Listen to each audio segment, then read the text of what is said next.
I want to play you this now. This is Kevin McStay. So Kevin McStay pushed the linesman in, I would say harder than Dermot Connolly pushed the linesman, and then fucked the ball at his head and hit him, and accidentally hit him. He apologised for it immediately afterwards in the changing rooms at half-time, but by that stage, the die had been cast, and this is his post-match interview with Maura Trasny-Kelly. To be devil's advocate, the linesman may say he didn't see it, or that wasn't brought to his attention on time, and he might also say, well, perhaps Kevin McStay shouldn't have gotten into my space. It looked like you did lay your hands on him, which we all know is against the rules. Yeah, well, if he didn't see it, he was the only one in the stadium that didn't see it. It was a completely obvious call. Kieran Brannigan, I imagine, didn't see it because he was the wrong side of it, but the linesman was facing it. But yeah, I've come across a lot of this officiating, over the last 2 years, and some of these linesmen are incredibly precious, and they like to play the hard man when they're on. It's not very pleasant when you're trying to manage a team. All you're looking for is a bit of civility and a bit of decency, but they just dismiss you like you have nothing to do with the bloody occasion. I put a lot of time into it. I might have been agitated more than I should have been. Like, we're all trying to get the win, and a little bit of courtesy from officials. Most of them find it very easy to be courteous and help out any way they can within the rules of it, and just some of them then go off, on I don't know what's the term I'm looking for, but yeah, less than generous with their time. Let me put it that way. On it now, would you say you regret your actions, or do you think what you did was the right thing for you and your team? I apologised. I apologised at half-time to the referee. Apparently the ball struck him in the back of the head. That was absolutely an accident. I was throwing the ball back to where I thought the free would be, and then I realised someone said, no, he's called half-time, which, I was annoyed. So I came in immediately to apologise. I'd never do that purposely. And by that stage he had said that I'd been aggressive to him.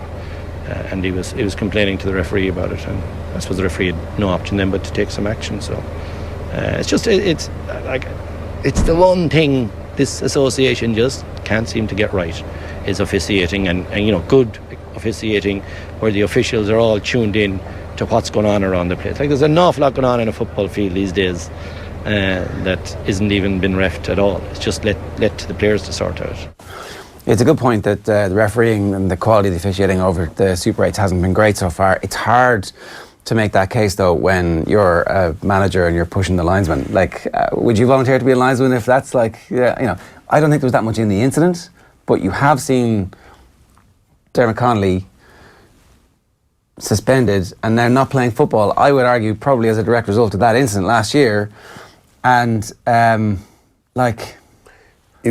the actions were definitely wrong. Okay, I think everyone's kind of in agreement about that. But I listened to the longer clip on Kevin's interview, and what he was saying was, like, he went over to remonstrate with the linesman, because the linesman is standing 2-3 yards away from where the ball is. Whether or not he saw it, like, all Kevin wanted maybe was for the linesman to say, sorry, I was looking that way. I'm trying to see 3 different things, but instead he just gets blanked or go away, which I can understand, because all you want is just a bit of, it's nearly accountability, like, as in he just wants him to say, like, to be honest, Kevin, I thought he got the ball, or something like that. That's a genuine answer, and I think that's why he was so annoyed about it after the game. Yeah, all that is true, but like, I don't want to compare it to the Dermot Connolly situation, but it is the closest comparison you can make, and what happened yesterday was far more intimidating than what Dermot Connolly did. It was actually kind of a prolonged period of kind of jostling with the assistant, and he quite clearly was kind of not taken aback by it, but he was physically moved, and he seemed that he was like, God, this is actually not pleasant whatsoever. Whereas with the Connolly thing, it was like a snap moment, and it was done in a second. And technically the right decision was reached there. Perhaps he shouldn't have been banned. Perhaps there should have been some sort of common sense that came into it about how much damage was actually done. But last year we said rules are rules, and this year you've got to say the same thing. Rules are rules, and what he did was by the book the same as Dermot Connolly, but from the naked eye it was worse. He gets to come out and explain it afterwards in a way that Connolly doesn't really like, and and look, he's very articulate, and I really respect the job that he's doing with Roscommon and stuff, but it just feels like Dermot Connolly got completely dicked over in that whole thing, and there's now a sense that actually people begin to understand this, but he was the first one to go through that, and as a result we don't have one of the best footballers in the country playing football. Like, I do wonder if this leads to a better player-referee relationship or not, because like you're right in what you say about maybe some officials being quite out. Like you can use the Mike Dean example in the Premier League as somebody who quite visibly when you're watching it, there's not a good relationship between him and the players. He looks down on the players, but then is that him railing against the disrespect that's shown towards referees?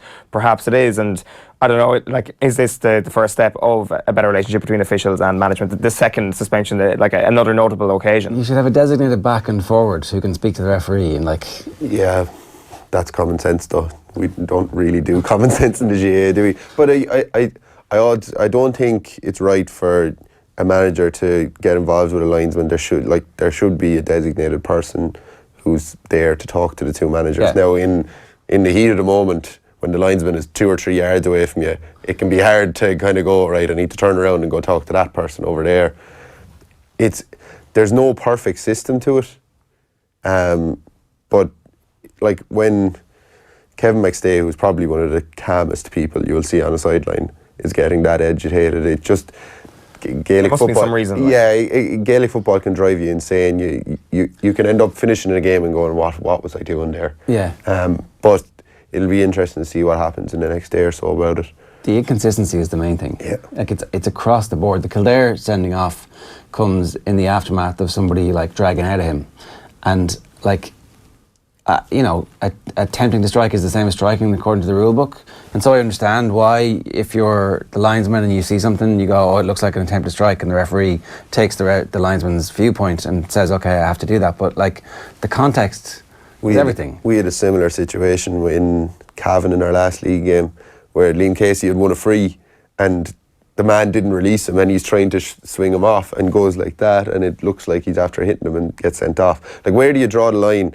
The black card was brought in to stop all this off the ball stuff. Yeah. I mean, the pulling and dragging where the referee isn't watching, that's what the black card was originally designed for. Stopping runners. So like, as a forward, for me, if someone is, pulling and dragging, you're going to swing, or you're going to maybe try and throw the shackles off a small bit to try and break away. The problem is just being a bit more discreet about it.